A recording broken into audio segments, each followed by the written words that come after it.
Oke, hari ini karena kita kedatangan spesial ada ibu-ibu dosen. Izin, saya mau pakai ini dulu ya. Apaan? Wih, Taruh dulu. Nih. apaan itu aja? Taruh dulu. Universitas Indonesia. Lu anak UI ternyata. Cocok nggak lu? Hah? Kayak security depan. Jadi untuk penonton yang lagi kuliah di Universitas Indonesia ataupun juga UI ataupun juga yang udah lulus ya, tolong komen di bawah yang tahu Makara. Ada yang tahu Makara nggak? Jadi nanti hadiahnya itu bakal di-share di Instagram kita. Hadiahnya berupa Paket umroh. 200 juta lah. 200 juta. Lumayan. Jadi itu ada hadiahnya kalau nebak itu Makara. Iya, fakultas jadi apa? iya. Oh gitu. Kayak gue tahu deh itu fakultas apa. Apaan tuh? Tahu nggak lu? Ntar aja deh. Ntar kalau usah di-spill sekarang kan nanti gak mau banget, ya kan? Jadi tinggal tulis aja tuh di komen tuh, di kolom komentar kita ramein kalian tebak-tebakan deh itu makaranya fakultas apa. Jangan lupa juga di-subscribe, like, share sebanyak mungkin dan juga jangan lupa follow Instagramnya Sub Enterprise. Sub Enterprise. Ntar dulu, itu lu dapet itu dari mana? Udahlah, lu jangan bikin Lu gue jangan-jangan, mikir. enggak. Lu jangan-jangan. Gua dari jalan rumah ke sini nih mikir materinya gimana ya kan. Ini berhadapan dengan beliau-beliau ini kan. Masalahnya seluruh Indonesia tahu UI itu angker banget. Angker. Iya, angker banget. Kenapa emang? Itu banyak banget penghuni aja, lu salah satu penghuninya di UI ya. Lu yang di mana, yang di danau? Oke, boleh minta tepuk tangannya untuk dosen-dosen dari Sumenep. Gue begitu dikasih tahu ya, hari ini kita ngobrol sama dosen jiper gue. Iya kan? Gue ngerasa kecil gitu ya. Makanya biar nggak ngerasa kecil kita kenalan dulu ya kan. Tak kenal maka tak sayang. Dari mana dulu nih? Dari peserta nomor Dari kakaknya dulu deh. Ya, saya Evi Dwi Hastri. Asal saya dari sebuah desa di Aing Pejageni, Kecamatan Bluto. Oke. Saya sudah 1 tahun mengabdi di Universitas Wiraraja. Dosen di Wiraraja. Dari ABK dong? Bener, ABK. ABK ya? Aing Bejakini. Tapi bener loh, tapi bener singkatan itu dipakai. Emang iya? Bener. Padahal barusan cuma random aja gue mikirnya. Dan Ini dosen apa? Dosen hukum. Hukum. Fakultas Hukum. Banjir. Kalau yang di tengah. Perkenalkan, nama saya Dela, gak usah dipanggil ibu ya kalau di sini, hanya Dela aja ya. Dela, dosen bahasa Inggris di Universitas Bahaudin Muda di Madura atau biasanya disingkat Uniba Madura. Uniba tuh. Yang barusan ya? Yang masih baru ini Iya, kan? betul, yang masih baru. masih baru. Di sana udah jalan 2 tahun menjadi dosen di sana. Iya, kemarin ada itu kan. Ada Karena apa tuh? ST 2 gelas. Iya, ST dingin. Tapi di sana infrastrukturnya keren sih. Gue belum pernah masuk sana. Gua udah Kapan-kapan pernah. main ya. Udah pernah. Kebetulan saya juga dosen di sana. Iya. Fakultas Hukum. Oh iya, Hukum rimba tadi. Kalau di sebelah gue siapa nih? Oke, nama saya Putri Wimera Pohan, di kampus biasa dipanggil Ibu Putri. Sekarang ngajar di olahraga, ke Fakultas Olahraga. Home base-nya sebenarnya dari pendidikan manajemen, cuman karena ada kependidikan agak lompat-lompat lah ya, jadi dosen lompat-lompat. Oh, jadi lompat-lompat. jadi bisa gitu ya yang Bisa. dari manajemen Iya, karena sekarang kan ke olahraga. home base dasarnya banget tuh dari kewirausahaan, di mana mata kuliah kewirausahaan itu dipakai oleh semua jurusan. Oke. Gitu. Oke. Jadinya ya lompat-lompat, kadang ada di olahraga, kadang ada di bahasa, ya yang mana yang membutuhkan. Iyalah. Kebetulan Jadi double tuh, ya kan? Bisa kadang seperti itu. Double, tapi bayarnya double ya? dong. Iya, begitulah ya kira-kira. Tapi kalau ngelihat di antara mereka bertiga ini, Ya. kayaknya yang emang dosen killer kayaknya yang ini ya. Yang ini Kayaknya, kayaknya. banget kayaknya. bener, tapi bener killer. Kalau untuk di dalam kelas tuh cenderung aku malah dosen yang santai. Serius? Karena aku malah bilang sama mahasiswaku, kalau di area kampus kalian harus menghargai saya sebagai dosen. Oke. Di luar kampus kalian nggak mau nyapa saya pun itu hak kalian. Bodo amat tuh ya. Iya, karena aku akui aku adalah orang yang pikun, lupa sama nama. Temen SMA aja lupa sama nama. Serius, jadi ingat face aja. Gitu loh. Aduh lu BTW dosen mana nih? Dosen dari STKIP. Dari STKIP ini lengkap berarti. STKIP PGRI. Iya. Lengkap ya, dari Unija ada, Unida ada, STKIP ada. Mantap nih. Jadi tiga-tiganya asli orang Sumeneb. Asli. Domisili Sumeneb ya? Iya. Tapi kok namanya Pohan sih belakangnya? Iya, itu juga yang mau gue tanyain. Iya.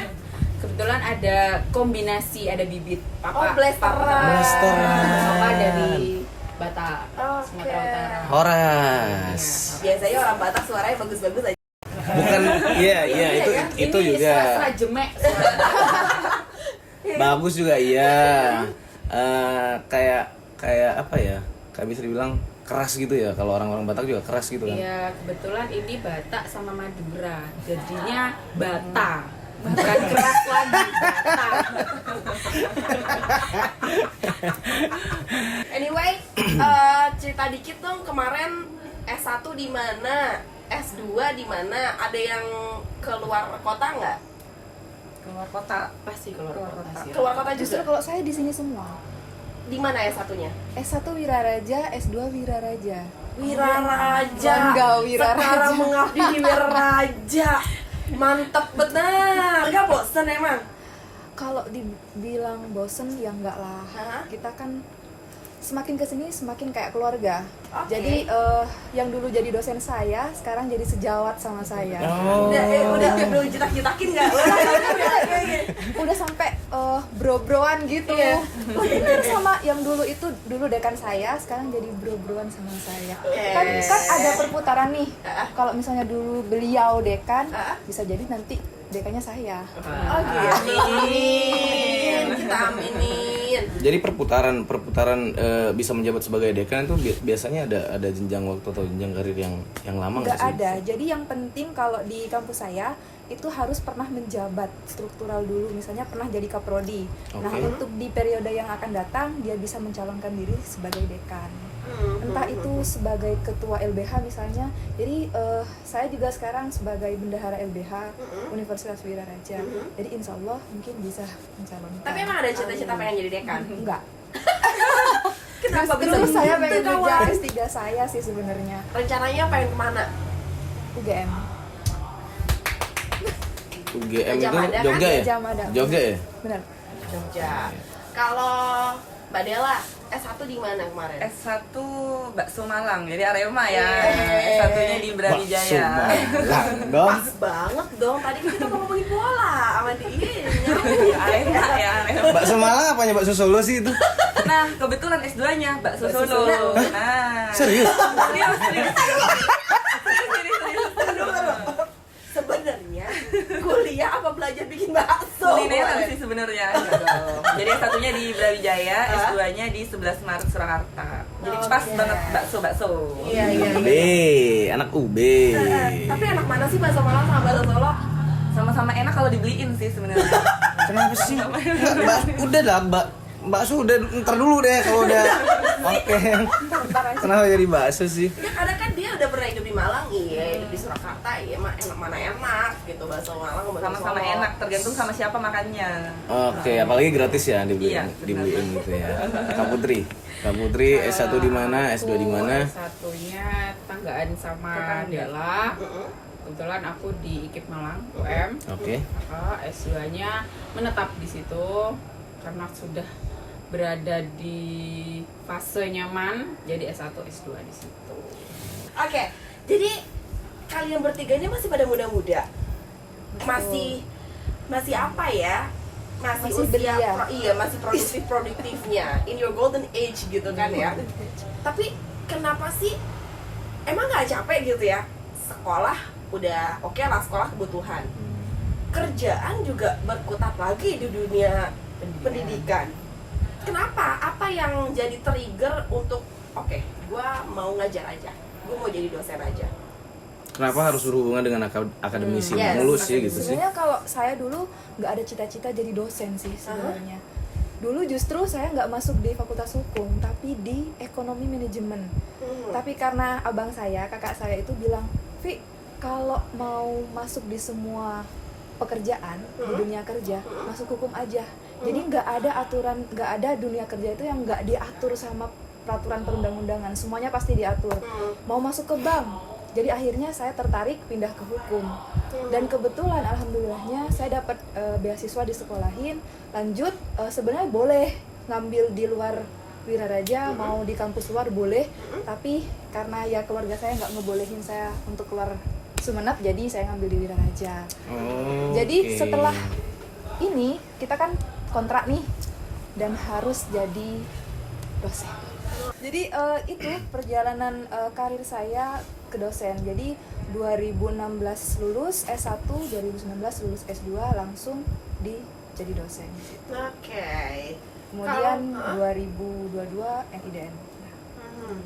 Oke, kalau Mbak Dela? Sama, nggak ada keinginan buat ngajar, boro-boro mau ngajar. Kadang mikir nanti mau diajarin apa ya siswa atau mahasiswanya, emang bisa nih nyampein materi. Makanya ngambil kuliahnya itu S1-nya sastra Inggris, jadi murni, bukan yang pendidikan bahasa Inggris. Sebenarnya kalau dari orang tua mending pendidikan aja, karena mungkin orang tua itu kan kerjanya guru. Nggak mau guru di kelas ngelihat ibu tiap hari ngelesin siswanya yang kesabarannya setipis tisu kayak gini nggak bisa gitu ya. Benar-benar. Setipis tisu apa bisa. Tapi ternyata ketika lanjut S2, justru ketika sharing sama orang, penelitian lalu presentasi itu nagih. Jadi kalau ada orang yang paham dengan apa yang kita bicarakan, oh seru juga ya. Jadi nggak ada yang namanya keinginan dari awal saya akan menjadi seorang tenaga pendidik, guru ataupun dosen, itu nggak ada. Oke. Kalau Mbak Putri? Dulu S1 itu pendidikan tata niaga. Kalau saya bongkar sih sebenarnya malah yang milih jurusan ketika mau kuliah, yang nulis itu malah papa. Serius. Karena bisa dibilang agak jadi masalah ketika mau kuliah. Papa pengen ke perikanan, ikatan dinas. Terus saya nggak mau, akhirnya ya udah pasrah-pasrahan aja, udah nih Pak isi aja, papa maunya apa terserah papa. Jadi ketika keterima SBMPTN nasional itu keterima, dimana yang papa mama udah pada alhamdulillah sujud syukur, ya aku ngerasa ya biasa aja. Setelah terjun di kampus pun, ini aku ntar belajar apa ya, pendidikan tata niaga tuh apa ya, karena basic aku dari SMA gitu kan, bukan dari SMK. Apa ya, terus belajar, udah hampir akhir itu aku sambil ngajar, ternyata ya itu ngajar tuh enak ya, dan menganggap, aku pribadi sih jarang menganggap siswaku ini sebagai orang yang nggak tahu, cenderung aku ayo kita diskusi, jadi kita sama-sama belajar. Ilmu tuh saling saling dapet lah gitu loh. Jadi ya udah asik aja. Selesai S1 baru selesai sidang 2 minggu kalau nggak salah, langsung aku daftar di Pasca, ternyata masuk, ya udah lanjut. Jadi nggak berjeda lah gitu. Ya udah, jalan aja. Jadi untuk ada ketiga dosen yang ada di Sumenep ini, sebenarnya ada nggak sih tipikal dosen yang kayak bisa dibilang otoriter, kayak semena-mena gitu ke mahasiswanya, ada nggak sih dari Pasti ada. Pas kita masih kuliah gitu. Enggak, pas udah ya di lingkungan sekarang itu Pasti ada. pasti ada ya. Pasti ada. Siapa ya kira-kira itu? Sensor. Ini mau disensor nggak? Kalau disensor baru dijawab nih. Enggak, kita bilangnya bisa disensor, tapi sebenarnya ntar kalau udah tanya nggak sensor sih. Kayak di ujung tangga gini kan. tiba-tiba ya. karena emang sengaja kayak bentuk klarifikasi gitu. karena Hidup ya. sengaja emang kalian datengin tuh buat jebakan aja. Ya Allah. Tapi bertiga ini kan tadi bilangnya nggak niat jadi dosen. Betul. Sekarang jadi pekerjaan. Ya, Are you enjoying this job? Sangat. sangat enjoy. Serius? Dan pada akhirnya kita menikmati itu. Iya. Oke. Ya udah jalanin aja, ngalir aja. Kalau nggak masuk kelas malah kangen. Serius? Iya. Terus apa kabar kemarin? Ngajar dari tahun berapa nih? Mulai ngajar? 2021 masih Covid lah Masih kalau Covid nggak dong. salah. Iya. Covid 2022 kalau nggak salah Iya, kita udah udah mulai mulai balik offline. kelas lagi. Itu kemarin zamannya Covid kan yang namanya kelas kan udah online kan? Iya. Udah modal komputer atau laptop ya kan? Terus tuh ngobatin kan ayo itu nggak cukup lah untuk Bener banget. iya kan? Heeh. Terus gimana tuh? Justru pertama saya ngajar online. Oke. Iya, jadi Semenjak nggak pandemi sempet- dong berarti? Iya benar. Jadi nggak sempet tatap muka langsung di kelas. Jadi pas pertama ketemu mahasiswa gitu, teman-teman mahasiswa itu justru pas blinded itu kemarin. Masih separuh-separuh sebelum lebaran masuk, sebelum ini masih separuh-separuh kayak gitu. Oke. Berarti justru challenge-nya tambah gede dong, pressure-nya tambah gede dong. Biasa lewat online, tiba-tiba tatap muka, itu kaget nggak atau gimana? Pertama-tama masih ya pastilah Ada agak canggung kagok, gitu, canggung, agak gemeter dikit. Maklum kan memang belum pernah berdiri di depan mahasiswa, nggak tahu di pikiran mereka itu apa tentang kita ya kan, nyiapin pertanyaan apa nih. Tapi ya udahlah pede aja. Kita modal pede sih sebenarnya. Ya sebenarnya emang dulu terus kayaknya yang apa namanya yang emang dulu berdiri di sana kan Apa? Loading. Lu kenapa sih? Jaringannya lagi error. gue emang kayak grogi ngomong sama dosen. Makanya gue ini kayaknya harus dibuka deh ini. Keberatan. Ini keramat kayaknya Dari keramat. situ ya, makanya tadi kan udah dibilang itu angker. Nah, ini udah mulai enak nih. Angker. Ayo mau ngomong apa ini kita? Enggak, jadi kan dulu kan kakaknya kan juga sebagai mahasiswa juga kan. Jadi makanya agak canggung kan. Tiba-tiba gue sekarang udah jadi dosen, udah ngajar Iya. mahasiswa gitu. Itu yang mau gue jelasin tadi sekarang. Kan berarti bener tuh, itu ada setannya tuh. Nah, kan? itu sebenarnya. Karena gue bilang dari awal lu itu angker banget. Angker gila tuh. Kalau kita flashback ke zaman kakak-kakak ini masih jadi mahasiswa nih, masih sekolah. Yang dua away from home.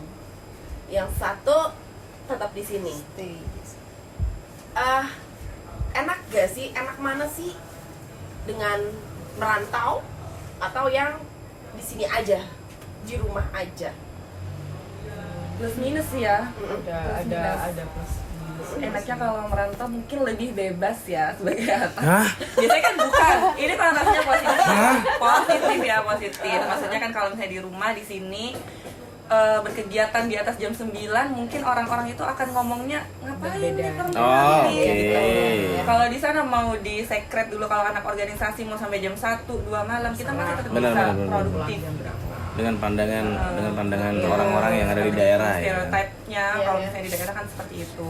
Kemudian kalau misalnya di luar negatifnya ya karena tidak bisa sering-sering bertemu dengan keluarga mungkin homesick ya. Oke.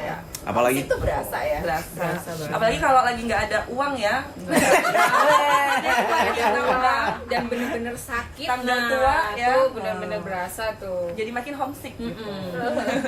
Kalau Mbak saya Evi, bukan anak rantau jadi nggak tahu rasanya di kota orang. S3 harus nyobain sih kayaknya. S3 harus nyobain. harus nyobain. Harus sih, Mbak. Tapi sempet pernah kepikiran gini nggak, ngerasa kayak yang gue bosen, gue kuliah di sini-sini mulu, pengen dong nyobain di luar gitu. Pernah ada? Pastilah, Pikiran gitu nggak pasti sih? ada. Kalau saya pribadi, karena saya nggak pernah ke kampus lain, artinya dalam hal pertukaran pelajar dan sebagainya, pasti ada lah pikiran-pikiran nakal. Mending pindah aja deh. Kadang misalnya ada teman yang toksik, misalnya Oke. kan ada tuh temen satu kelas yang kayak Ini jangan dosennya nih. enggak Oh, lah. Enggak. Semua di sini dosen baik-baik. Benar, baik-baik. Jadi untuk menyemangati diri sendiri lah, mengobati itu, kadang ada pikiran seperti itu. pengen ke kampus tempat teman-teman saya yang juga kuliah di sana. Kan ada juga teman-teman saya yang pas SMA juga kuliah di kampus-kampus besar di luar. Jadi pengen juga ya? Pengen juga sih sebenarnya. Oke. Selanjutnya ini kita bakalan beberapa menit ke depan bakalan bahas sesuai akademisi di bidangnya masing-masing ya kan. Oke. Yang pengen banget saya tanyain tuh pandangannya ibu-ibu dosen ini terhadap mahasiswa yang sekarang yang ada di Sumenep. Kan kalian bertiga dulu juga udah pernah jadi mahasiswa tuh. Pandangannya dengan mahasiswa yang ada di Sumenep sekarang tuh gimana sih dibandingkan dengan dulu masih kakaknya jadi mahasiswa? Dari Kak Putri dulu deh. Yang jelas bagi aku pribadi sih ya, memang sedikit aku bilang SDM kita yang di sini dan sudah dilatih di luar itu memang berbeda. Makanya aku selalu menyemangati anak didikku, oke, kita memang ada di desa, kalian memang ada di perguruan tinggi yang mungkin kalian anggap kalian sendiri ngeremehin. Oke. Aku loh, apa sih? Aku kan cuman kuliah di Sumenep-Sumenep Oke. aja, jadi nggak ada yang harus akhirnya gimana gitu loh. Kalau kalian sendiri nggak mau memberikan nilai ke diri kalian, terus untuk kalian bisa lebih daripada itu gimana gitu loh. Jadi kebanyakan tuh memang mahasiswa di sini dengan yang sudah pernah merantau itu pasti kebanyakan berbeda. Mereka berbedanya dari segi apanya sih? Kebanyakan settingan pemikiran mereka menganggap bahwa ya itu tadi, aku kan kuliah cuma di Sumenep aja. Mindset ya. Jadi emang ada perbedaan yang sangat signifikan. Iya, gitu loh. Menurut Kak Adela? Sebenarnya nggak bisa ngebandingin apple to apple gitu ya, karena Oke. memang secara letak geografis itu juga berbeda. Ternyata itu juga mempengaruhi pola pikir. Benar kata Kak Putri. Bukan berarti kalau yang kuliah di Sumenep pola pikirnya itu tidak berkembang, tidak. Mungkin kalau yang pernah merantau keluar karena berbaurnya dengan orang-orang tidak hanya satu kota itu, Bener. dalam artian kotanya beda, provinsinya beda. Bahkan dulu ketika S2 itu ada yang dari luar negeri, otomatis kan kita terbiasa berkomunikasi dengan mereka dengan pola pikirnya juga. Iya. Nah, otomatis kan sedikit banyak terserap kepada kita pola pikir yang seperti apa nih yang kayaknya match dengan diri kita, seperti itu. Itulah kenapa mungkin ya terkesannya orang yang kuliahnya itu di luar, pola pikirnya itu sedikit lebih berkembang, seperti itu. Oke, berarti lingkungan di kampus juga mempengaruhi gitu ya Kak ya. Betul banget. Menurut Kak Salma, Kak Evi. Kalau menurut saya sih pas waktu saya jadi mahasiswa dulu dengan mahasiswa saya yang sekarang memang ada banyak perbedaan. Kalau dulu kita mainnya di perpus, sekarang mahasiswa nggak di perpus lagi, tapi udah kemana-mana. Tapi bukan berarti teman-teman yang nggak di perpus lagi itu tendensinya negatif. Dalam artian kan sekarang udah ada gadget, sudah ada teknologi Digital. benar sekali. Jadi kalau kita mau belajar nggak perlu nongkrong di perpus, kita cukup main HP, kita bisa tahu seluruh isi dunia ini seperti apa. Kirain cukup main HP terus joget-joget di Nggak gitu dong. Pengaruh zaman ya, kalau bisa dibilang begitu ya, pengaruh Iya, zaman ya. pengaruhnya Jadi begitu kan. mahasiswa yang Gen Tapi Z untuk gitu ya. kreativitasnya kita akui untuk teman-teman yang sekarang itu lebih open. Jadi kalau dulu saya sambil ini sampingan kayak buka all shop gitu. Iya. Pas dulu masih kuliah masih seneng-senengnya join all shop, jadi reseller, Dropshipper gitu. bener kayak gitu. Jadi kalau sekarang justru mahasiswa itu punya usaha sendiri. Wih, Ada yang punya YouTube juga sendiri, ada yang punya usaha kuliner, terus kolaborasi dan yang lain sebagainya. Saya appreciate sama teman-teman mahasiswa yang seperti itu. Jadi kalau misalnya ada yang menganggap mahasiswa di Kabupaten Sumenep itu tidak mampu berdaya saing, saya cut itu nggak benar. Kita sebenarnya mampu berdaya saing, cuma mereka itu butuh diyakinkan saja, dimotivasi, dan ya kita harus percaya kalau mereka itu bisa. Kadang mereka itu down karena kita nggak percaya akan kemampuannya. Seperti itu sih kalau menurut saya. Iya. Dan karena Tapi emang apa? Lu dulu deh, apa? Gue dulu.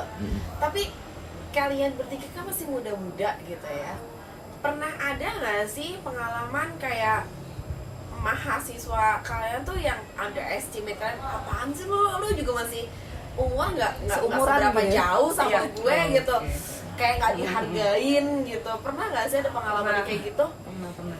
Karena kebetulan ada mahasiswa yang justru lebih tua dari saya. Nah, kan itu challenge tua banget dari tuh. saya. Jadi yang bersangkutan itu merasa, halah dosennya aja lo lebih muda, masa iya bisa mengajar. Tapi ya udah, so must go on aja kan, di dalam kelas tetap aja ngajar profesional. Kalau misalnya dia nanya ya tetap saya tanggapi, kalau misalnya dia salah tetap saya tegur dan lain sebagainya. Sampai akhirnya ya mahasiswa itu ya tetap menghargai saya sebagai dosen walaupun usia saya itu jauh lebih muda daripada yang bersangkutan. Seperti itu. Kalau Mbak Evi? Kalau yang pas saya dengar sendiri nggak ada. Cuma kalau saya pas di kelas, entah kenapa saya kan nggak pernah marah ya kalau di kelas. Tapi mereka itu nggak kayak untuk nanya ya, Bu mau ini. Mereka sungkan sendiri ke saya. Saya nggak tahu ada persona apa di diri saya. Kenapa saya itu dipandang oleh mahasiswa, oh ini dosen beneran. Karena kalau saya udah ngasih tugas, mereka pusing sendiri.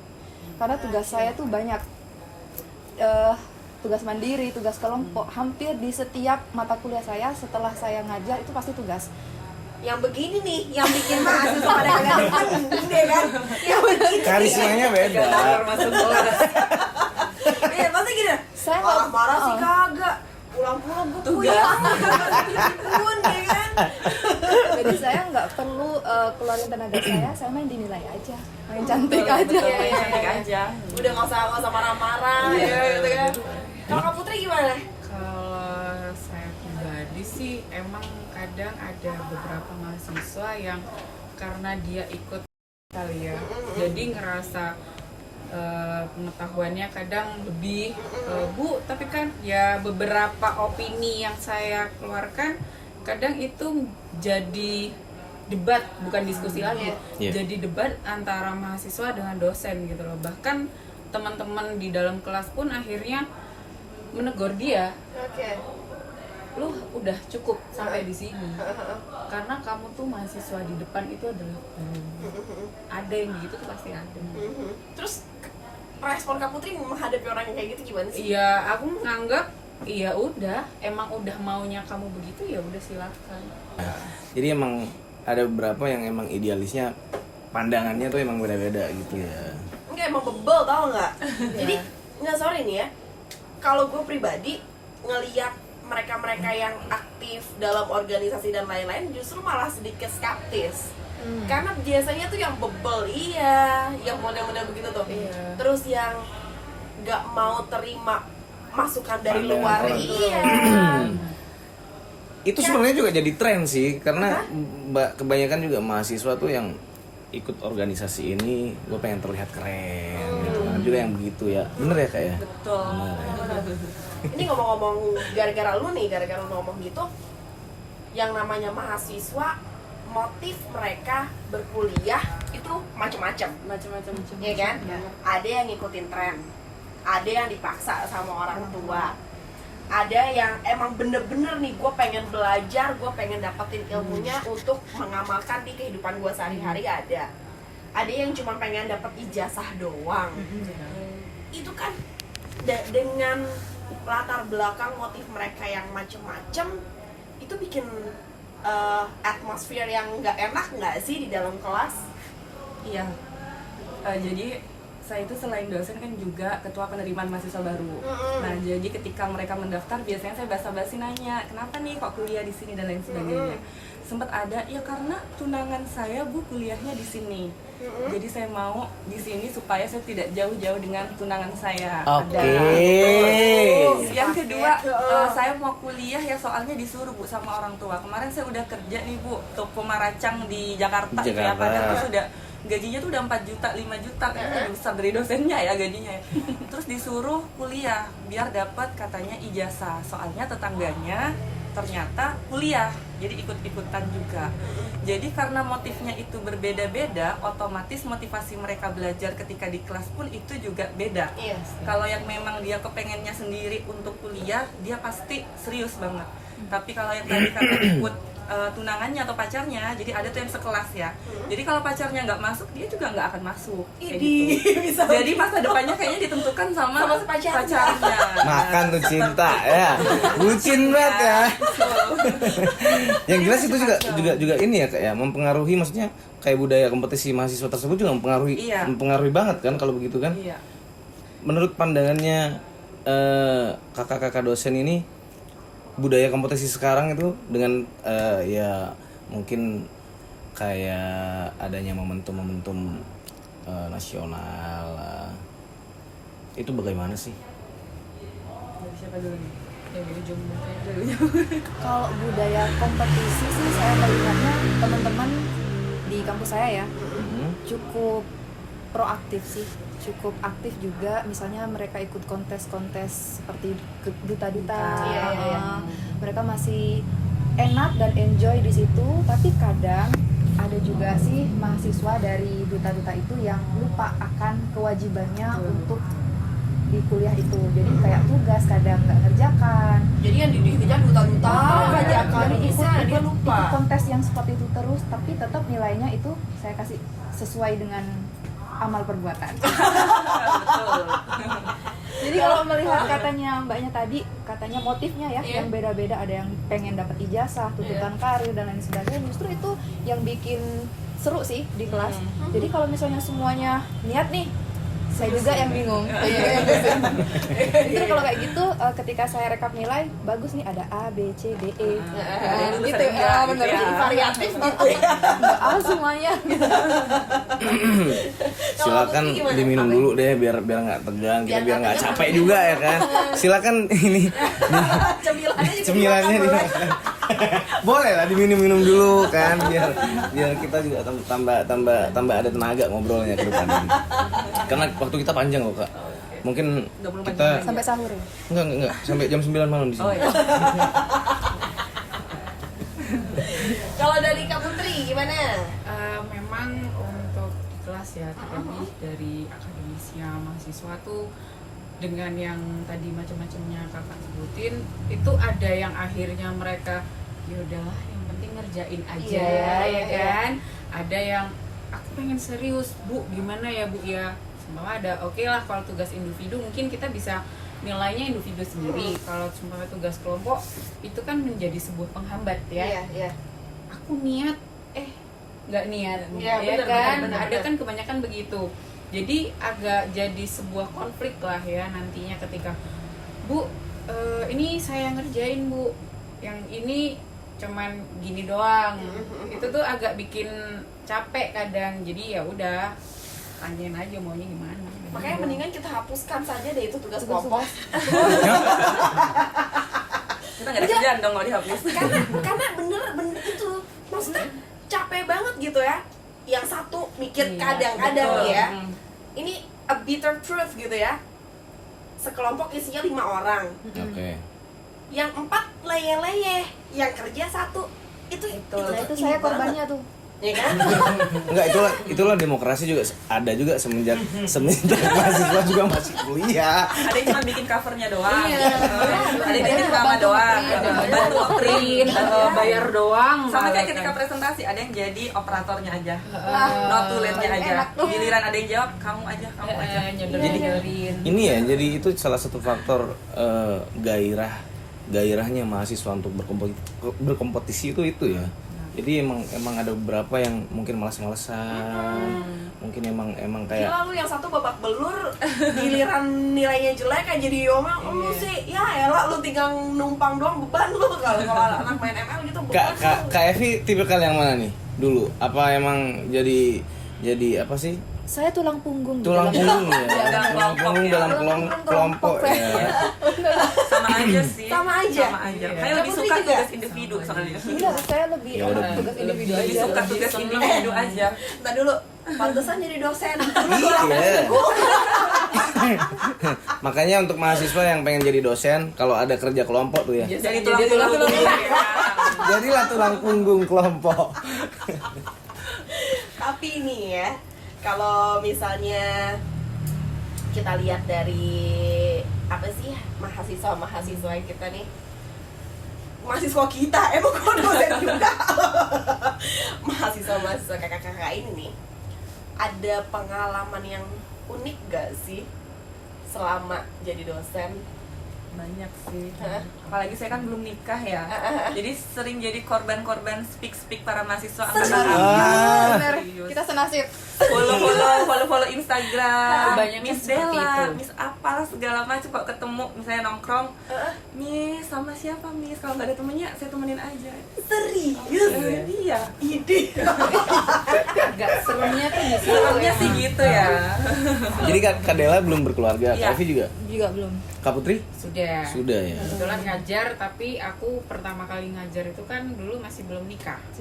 Jadi sempat merasakan sepik-sepik. Jangan kan gitu. Kadang biarpun dijemput sama suami pun, Masih aja ya? ketika aku masih belum bersama suami, Bu hati-hati loh Bu, ada batu nanti jatuh. Ada bapak-bapak banget lagi. Enggak, karena kakak-kakak ini masih muda. Iya. Dan apa ya? Masih memungkinkan untuk digodain lah sama mahasiswanya. Apalagi ada mahasiswa yang lebih tua daripada mereka juga kan. Ada nggak mahasiswa yang emang rambutnya udah tinggal segini doang nih? Ada. Kelas karyawan Kelas sih karyawan biasanya. biasanya. Ngajar kelas karyawan Oke. itu berasa paling muda dosennya. Biasanya jam ini ya, jam malam ya. Sabtu Minggu biasanya weekend. Weekend. Ya. Kan, enggak. Yang udah kerja di dinas atau udah kerja di mana seperti itu biasanya. Oke. Lo ke gue? Apa? Gue nggak tahu gue grogi aja ngomong sama dosen.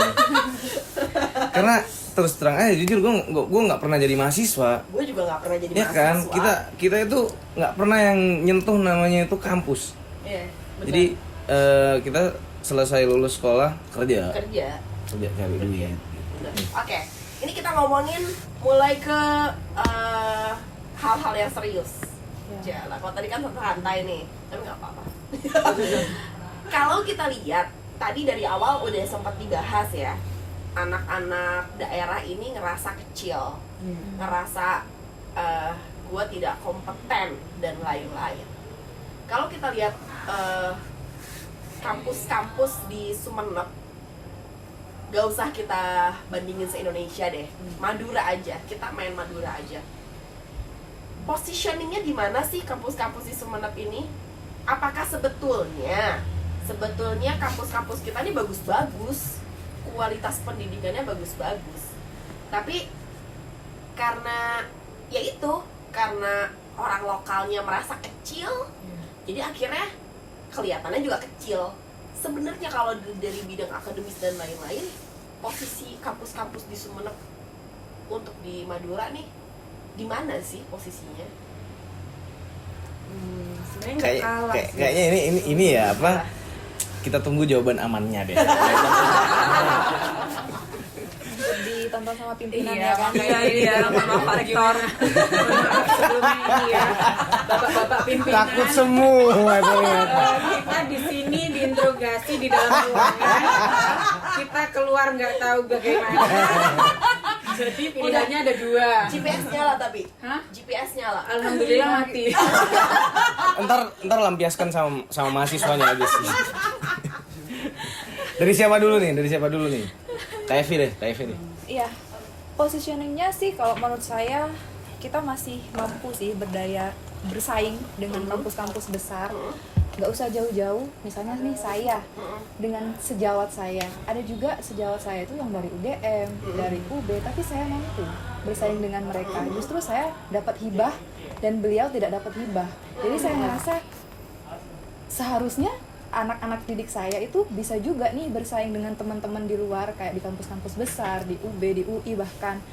Cuman karena mungkin pemikiran mereka itu gini loh, seperti yang kakak bilang tadi, mereka merasa diri mereka tuh kecil, sehingga dunia kerja juga mendukung hal itu. Mereka kan mencari dari kampus A, B, C, sementara nama-nama dari kampus kita itu masih belum ada di list dari dunia kerja. Jadi itu yang membuat kita itu, alah kita nggak punya kekuatan apa-apa nih di sini, karena dunia kerja mencarinya dari kampus-kampus itu justru. Nah, saya rasa itu nggak perlulah di situ kita bersaing secara sehat, nggak perlu kita melihat kita lulusan mana, Iya, kita iya. lulusan mana, harusnya itu ditutup gitu loh. Sama kayak kita mengajukan penelitian, namanya itu penulisnya, autornya harus ditutup. Jadi seberapa berkualitas sih karya kita dibandingkan Iya, iya, iya. dengan alumni A, B, C gitu. Iya, iya. Justru kadang kita keterima nih di Scopus tanpa melihat siapa autornya gitu. Itu sih kalau menurut saya. Keren. Kalau Kak Dela, Kebetulan kampus saya ini kan kampus paling muda ya, Iya. di antara Unija dan juga STKIP. Dan itu juga yang menjadikan kadang masyarakat kan masih kampus baru. Iya. Emangnya newbie lah. nanti lulusannya gimana? Nah, seperti itu. Padahal kalau misalnya kita mau menelusuri ke dalam ya, ke dalam sekalian promosi nih jangan-jangan. boleh Nggak masalah. promosi. Ke dalam ya, kayak kemarin ada lulusan tahun pertama di Uniba, mereka langsung dikasih lapangan pekerjaan. Dan beberapa itu ada yang diikutkan seleksi S2 internal dari Uniba, yang mana nanti ketika mereka itu lulus sama nanti seperti Kak Evi. Jadi dia ditarik jadi dosen langsung di Uniba. Nah, seperti itu. Kemudian mungkin juga tadi sama yang disampaikan, katanya anak-anak tuh gengsi ya kadang kalau mau kuliah di daerah. Enggak ah, teman-temannya yang lain kuliahnya di UB, di UNESA. Mungkin itu juga yang pernah saya alami ketika saya lulus SMA. Idealismenya anak-anak SMA ya, baru Oke. lulus.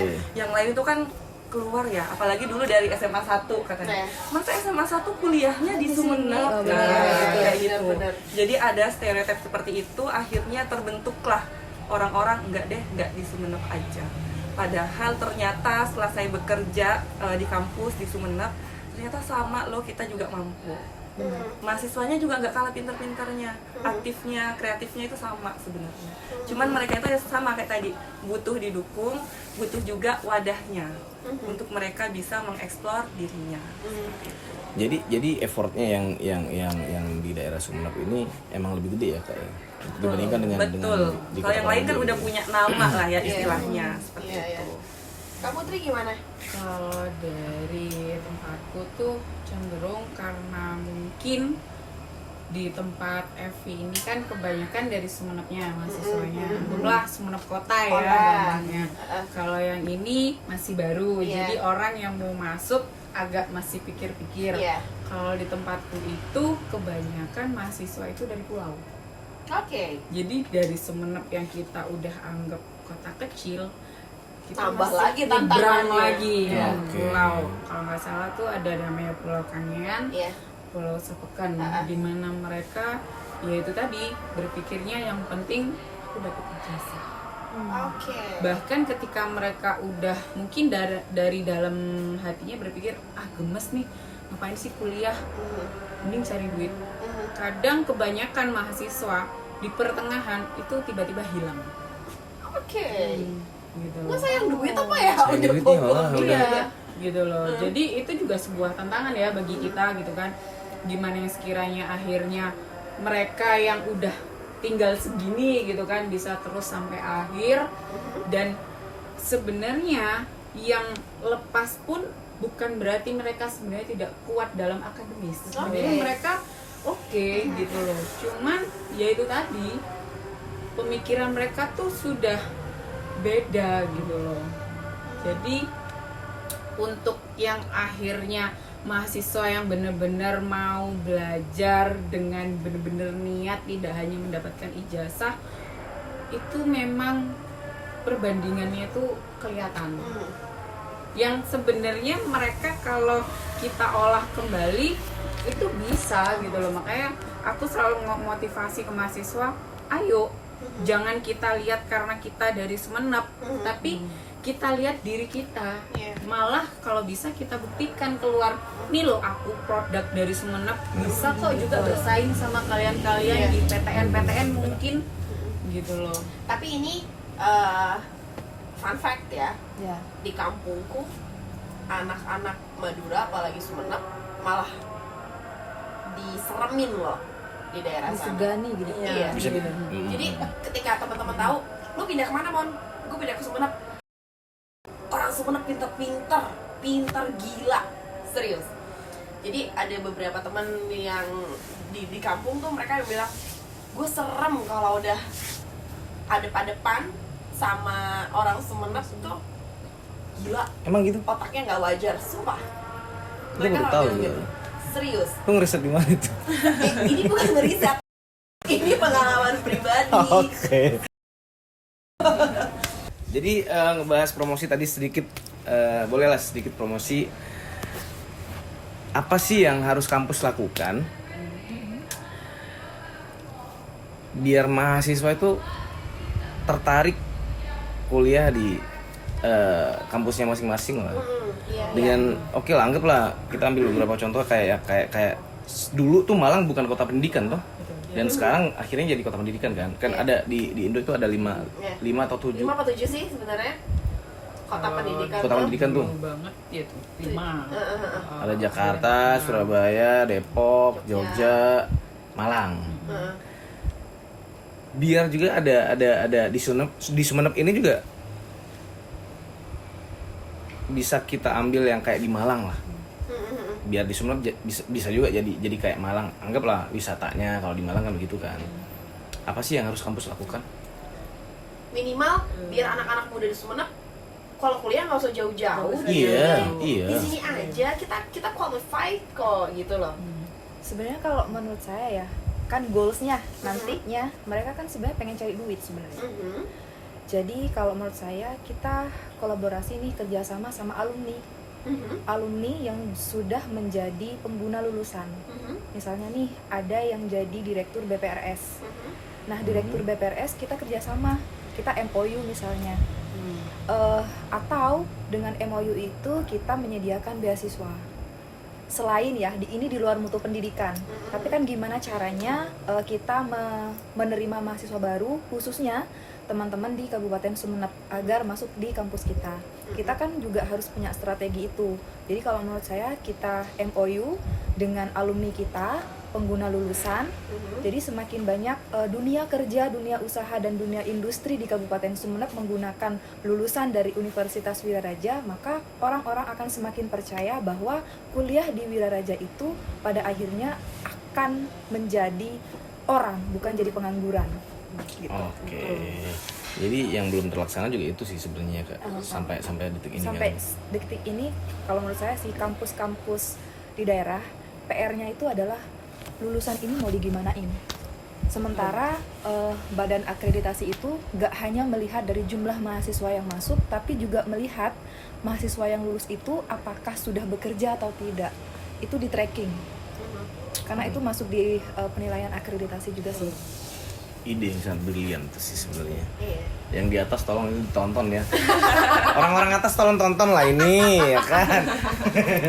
Kalau Kadela kayak mana nih? Karena kebetulan berkecimpung di penerimaan mahasiswa baru, sebenarnya agar masyarakat itu melirik ya kampus-kampus kita di daerah, kita harus memenuhi kebutuhan mereka. Mereka ini butuhnya apa? Misalnya nih contoh kampus sendiri ya, sekalian promosi ya, promosi. Kebanyakan orang-orang itu kalau yang di daerah ya, yang di pelosok banget, pasti yang pertama adalah biayanya nanti gimana. Takut nggak bisa nih, nanti putus di tengah jalan karena masalah biaya. Itulah kenapa di kampus-kampus itu perlu ada yang namanya penawaran beasiswa. Sama seperti di Uniba.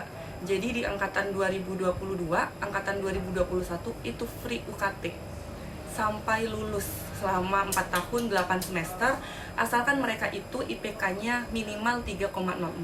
Jadi tetap ada tanggung jawabnya terhadap kampus, mereka harus tetap belajar seperti itu. Yang kedua, biasanya orang-orang itu melihat emangnya di sana ada jurusan apa saja. Nah, kebanyakan kan mereka itu tidak mau kuliah di sini karena jurusannya yang mereka pengen itu tidak ada.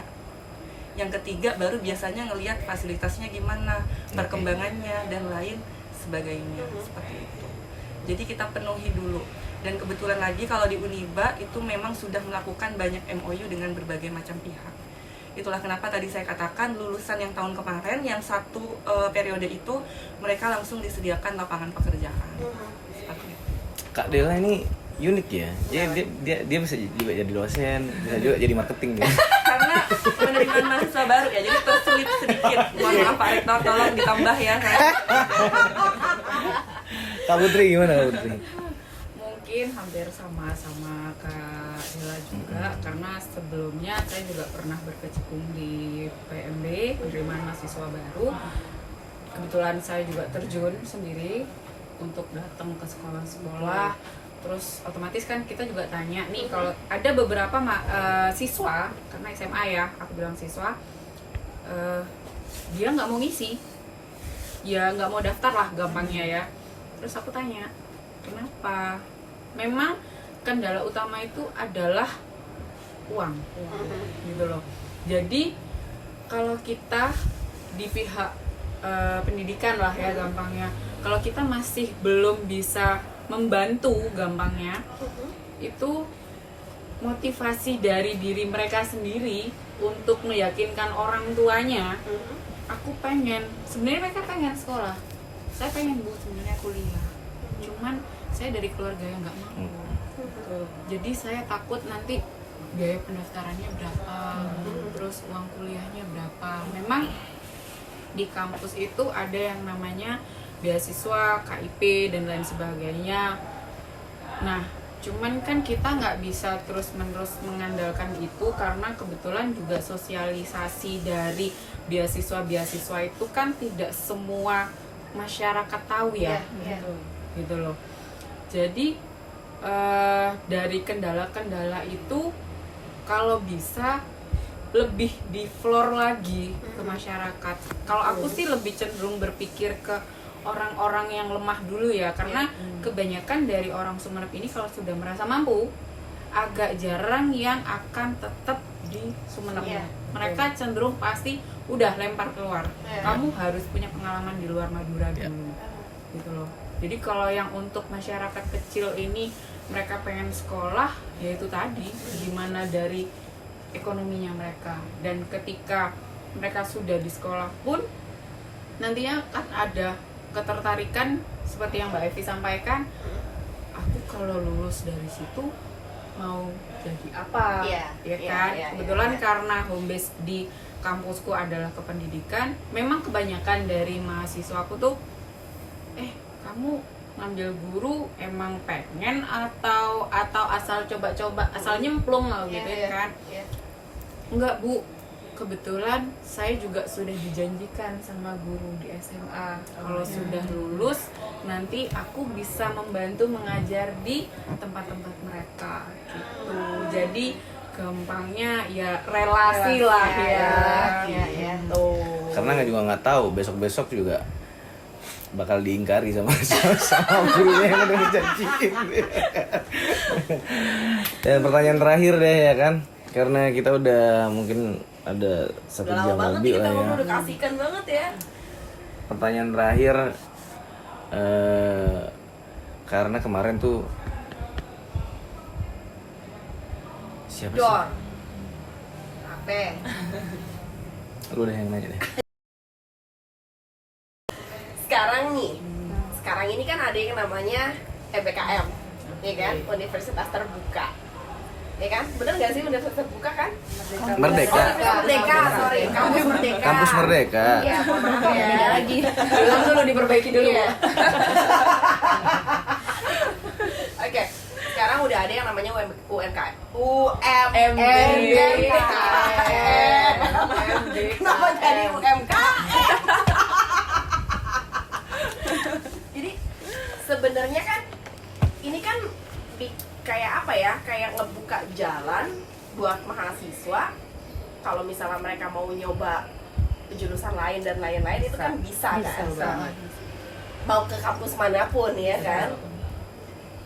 Harusnya kan dengan adanya program ini justru yang namanya kesenjangan mulai diperkecil dong, harusnya mulai sempit dia. Jadi yang tadi disebutin nama-nama kampus yang udah gede-gede, yang udah raksasa-raksasa, harusnya sudah tidak menjadi tolak ukur dong karena ada program ini. Tapi kok kenapa sampai sekarang kayak masih aja ya gitu? Ini celahnya di mana? Gua nggak mau bilang salahnya di mana gitu ya. Balik lagi ke motivasi mahasiswa masing-masing kalau begitu kan ya. Harusnya mereka kita yang kuliah di daerah dengan adanya program ini harusnya kita udah bisa jajal dong. Siapa tahu mereka jadi yang open minded, oh iya ternyata kualitas pendidikannya sama aja nih sama di kampus gua kan gitu kan. Betul. Terus kenapa sih dengan ada program ini kok justru malah tidak mengecilkan kesenjangan itu? Sebenarnya kan MBKM itu kan Merdeka Belajar Kampus Merdeka ya, Kampus Merdeka. Sebenarnya ini kan baru program baru ya, sistem transformasi pendidikan supaya kita itu sistem belajarnya tidak hanya monoton di dalam kelas. Jadi MBKM itu salah satunya misalnya dari Unija mau kemudian sit in di ITS atau dari Uniba mau ke UB itu bisa. Kemudian yang kedua itu ada yang namanya kampus mengajar. Jadi misalnya mahasiswa Uniba mau ngajar SMA itu bisa. Ada juga yang namanya magang bersertifikat atau biasanya disebutnya PKL ya. Nah itu sebenarnya itu sudah dimanfaatkan kalau di kampus saya. Itu biasanya di semester 5 dan itu bisa dikonversi menjadi SKS. Jadi misalnya satu semester itu maksimalnya 24 SKS, karena ikut MBKM itu terkonversi itu maksimal 20. Jadi sisanya itu 4 SKS bisa untuk mata kuliah yang lain. Biasanya anak-anak itu manfaatkannya itu adalah untuk yang magang bersertifikat. Karena pikirannya mereka siapa tahu dari situ terbuka yang namanya relasi. Setelah magang ada yang ditawarkan untuk lanjut kerja di sana seperti itu. Mungkin bukan karena mereka tidak ingin ya mengikuti MBKM, kadang semesternya masih semester awal dan mereka belum paham tentang regulasi MBKM itu seperti apa. Seperti itu. Tapi udah disounding toh Sudah sama mahasiswanya. Sudah sih sebenarnya, tapi kalau dari mungkin ya karena ini masih belum merata, artinya sosialisasi itu masih belum semuanya paham, termasuk dosennya juga ada yang masih belum betul-betul paham. Jadi ketika kita menyampaikan ke mahasiswa yang sebenarnya berkompeten dan minat pun di situ akhirnya tidak tersampaikan. Justru itu momentum sih buat kita selama masih berlaku kebijakan ini. Nanti berubah. Takutnya nanti berubah gitu. Karena program MBKM itu kan masih baru kan? Masih baru, kayaknya 2021 juga. Dan bagus banget sebenarnya MBKM itu. Kalau Kak Putri itu gimana tuh? Ya sebenarnya sih bagus ya, cuman ya itu tadi aku selalu kembali ke karena kebanyakan memang kasus besarnya itu adalah dari mindset mereka, gitu loh. Karena MBKM ini juga tidak langsung semata-mata aku daftar terus aku keterima. Iya, betul. Tapi ada seleksi dulu, ya. ya Oke. kan. Dan kemarin pun ketika sempat aku tanya-tanya sama mahasiswa yang udah lolos, mereka terkendala yang harus dilempar ke pulau, ada. Terus bahkan ada temennya yang dari Jogja dilempar ke pulau di Sumenep, akhirnya dia mengundurkan diri. Jadi mungkin maaf bapak-bapak, ibu-ibu yang di atas, mungkin lebih dievaluasi lagi untuk penempatan karena ini masih mahasiswa bukan ya. PNS ya, bukan PNS. Mungkin ada beberapa yang merasa anggarannya itu berat di kantong mahasiswa untuk transportasinya sendiri, jadi mereka yang jauh pun akhirnya mengundurkan diri. Harusnya menarik interest malah jadi losing interest gara-gara itu. Gitu loh. Jadi mereka takut gitu loh. Ini kan kasus kan sebenarnya kan gitu loh. Aku pengen daftar. Iya kalau aku diterima di daerahku. Kalau aku dilempar ke daerah yang jauh, belum karuan uang transportasinya penuh ditanggung sama mereka. Tapi ada juga yang ditanggung dengan kampus sama Ada pemerintah dibantu juga. lah bahasanya ya, dibantu oleh Itu kampus. juga ada MBKM Iya, mandiri yang sih. mandiri sama non mandiri. Oke. Jadi kalau mandiri tuh bayarnya sendiri atau kadang dari kampus. Dan bisa langsung di tempat kita. Di tempat kita. Yang sesuai mau. PT. Iya, Ya, kita kebijakan dari milih PT. Kalau ikut kebijakan pemerintah itu bisa ditanggung dengan pemerintah. Berarti bisa sampai ke luar negeri juga dong? Bisa. Bisa Bisa. kan ada yang pertukaran Pertukaran pelajar tuh ada. Jadi tinggal dipilih saja programnya untuk adik-adik mahasiswa. mau yang mana dari ke-9 Iya. itu 9 kan programnya 9. bisa dipilih. Mau magang Mau boleh. yang Ini mana? mungkin jadi PR ya buat Iya. para tenaga pendidik supaya lebih mengedukasi lagi Iya, betul. supaya pada paham. Yang jadi mahasiswa juga tolonglah aktif-aktif tanya gitu, ini gimana sih prosedurnya, seperti apa sih, ketentuannya seperti apa sih, harusnya gitu ya. Benar banget. Oke, anyway, terima kasih banyak. Sama-sama. Terima kasih Kak Putri, Kak Dela, dan juga Kak Evi yang udah meluangkan waktu. Padahal mereka adalah orang-orang sibuk ya, Iya. dan mereka juga mau datang ke sini. Bukan diri, Iya, sok bener. sibuk sih. Jadi Terima nih kasih. ya, buat kalian nih anak Sumenep ya, kampus ini qualified cuy. Jangan dilihat nama gedenya aja ya kan. Iya, betul. Ya sekarang gini deh, pikir deh, kalau bukan kita yang membesarkan namanya, siapa lagi? Betul. Makanya balik lagi kita harus bangga, Yes. Iya. harus pride dengan kesumenepan kita ini. Kesumenepan. Ya kan? Monetisasi. Benar. Kok tahu sih? Oke, beri tepuk tangan yang paling meriah untuk Kak Putri, Kak Dela, dan juga Kak Evi. Udah. Terima kasih sekali lagi. Sama-sama.